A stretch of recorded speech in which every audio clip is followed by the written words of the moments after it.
Alam mo ba na isang lalaking clerk ang nagsimula ng Cold War sa isang gabi lamang? Setyembre 1945, Ottawa. Si Igor Gousenko ay isang trusted Soviet cipher clerk na may access sa mga pinaka-secret na mensahe ni Stalin. Hanggang sa natuklasan niya ang mga plano ng Soviets na nakakatakot. Balak nilang nakawin ang mga atomic bomb secrets at patayin ang mga Canadian officials. Kinuha niya ang 109 classified documents at itinago sa loob ng kanyang damit. Lumabas siya ng embassy, alam niyang hindi na siya makakabalik. 24 na oras siyang tumakbo sa buong Ottawa, naghahanap ng asylum.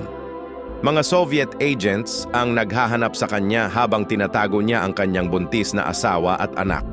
Ang mga dokumentong dala niya ay nag-expose ng 130 Soviet spies sa buong North America.